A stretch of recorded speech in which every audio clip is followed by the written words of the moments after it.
Hello everybody.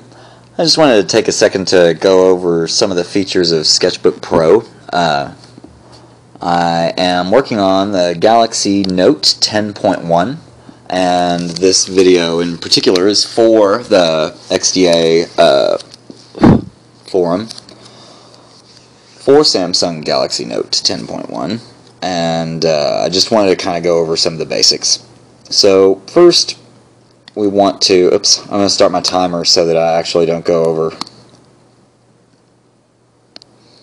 Alrighty, thank you. And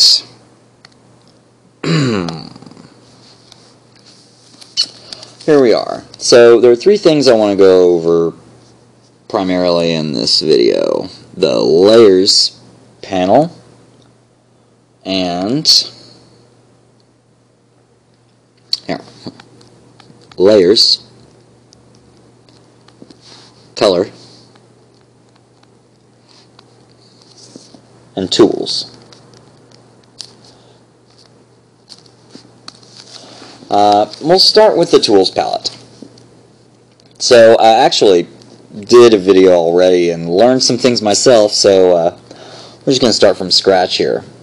So here is your tools palette. You can scroll through it and see you have a whole little box there. Well, what's great is that the tools that are in this toolbox are actually available by long pressing, and you can go through your entire brush library.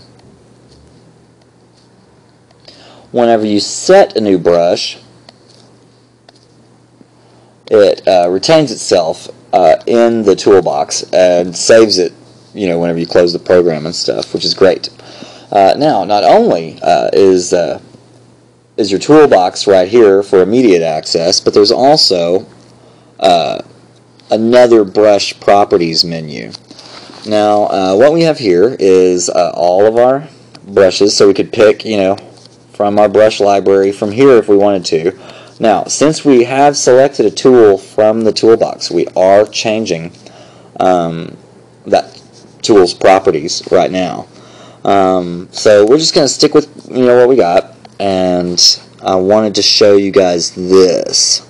It took me a while to find, so if you're hesitant to get into drawing on the tablet, or I don't know, I've gone through plenty of fits and starts with my drawing skills over the past 25 years. So anyway, right here you'll see the settings icon. If you click on that, or tap on it, or whatever you want to call it, select it, then you'll notice here you have this nice little properties menu. Now, this is something we don't necessarily want to adjust for this brush, but we'll just see what it does. Yeah, see, that's going to create some weird distortion to get the radius to register pressure sensitivity from the tablet, or from the S Pen. But you could, if you wanted to, adjust the opacity. That way you can make a lighter mark with less pressure and a darker mark with more pressure, just like naturally. And then these other features do different things. Okay, so see, that's actually the brush. Whenever we space it out like that, that's actually the brush that they're giving us. So I might have messed this up, because now it's going to take a bit to get it right back on track.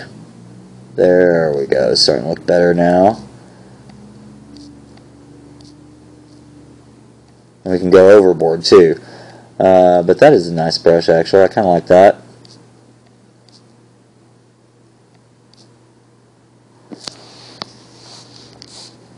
And then you can create noise, so that distorts, how it puts the information down. Angle I haven't messed with, but that is going to do some great things. Actually, I like that. Wow, yeah, so now we've rotated it by 180 degrees, basically. Oh yeah, see, we even have a little dial here on the side telling you what value you're giving it, basically. And then jitter is a great feature. You can really do some cool stuff with it. It's basically it's randomizing the angle from the previous setting, right? So we'll leave that on 0 for now. And then squish, I wish I knew exactly what squish did. It does different kind of things. It's nice. So you can really change, the how color is laid down by adjusting these properties. And then also there are these three like overall settings: soft, solid, and hard. And actually, now that we put it on hard, if we go back here to spacing, we might have this spaced wrong.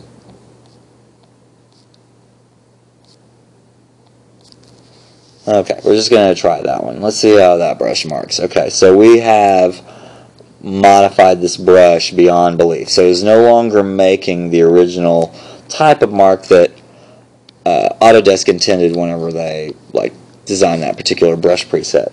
So, oops, yeah, we don't need to do that.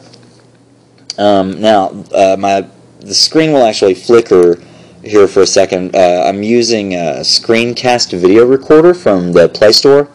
It's $3.99, developed by a company called Media Solutions, and it is fantastic. So anyway, but there are some little places where it messes up. So I'm going to the preferences here, factory defaults, and I'm going to reset my brush settings. Alright, so now my brushes are all just like I left them initially. Cancel, or how they originally came. So now that brush that I chose in here is gone. Let's put it somewhere else. Let's put it right here, because I really like it. Alright, so now you'll see I'm getting a little bit more accurate what the brush was supposed to. Here in the top left corner is your layer erase. That clears the entire layer. Let's take another brush here for a second and just see what we can do with it. I like to just play around with all of them. Like, see, this is almost set up like a pencil system. So H level pencil, and then here, let's see, that one looks like a HB. And this one is going to give me a darker mark. And then this one, let's see, yeah, there we go. Now we're getting a full B level. So they've done a good job of setting this up. You could just play with what they give you. I did want to show you a quick brush properties menu here in the center. It's what's popping up here. If you take your S Pen or your finger, you put it in the middle and move up or down, then you can change the opacity. Up increases the opacity, and down decreases the opacity. So put it about right there. And then if you do the same thing from the center and go from left to right, then you can adjust the size. And that's pretty, cut and dry, simple to explain. I'm not drawing anything in particular here. I'm basically just I'm just seeing what kind of marks these brushes make. And you'll notice, see how that jags? Well, that's just a result of how the brush is being made. So, you can accommodate kind of by keeping all your lines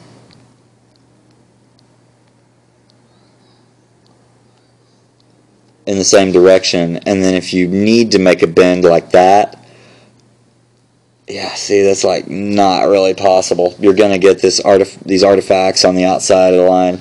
I mean, obviously, a quick way to address that issue is just take your eraser and clean up your edge.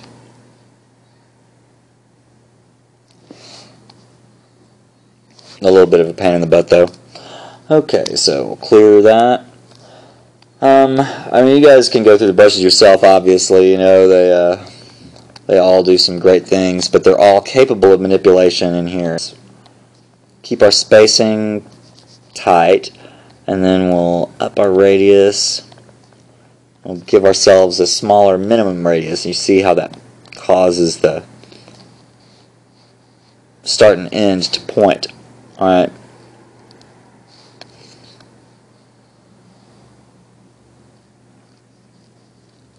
Alright, so you get the idea. That's nice. We'll leave that to work with. This will be our base, whatever it is. I don't know. Looks kind of like a tree or a cloud. Oh. Alright, well that's going to be it for this video.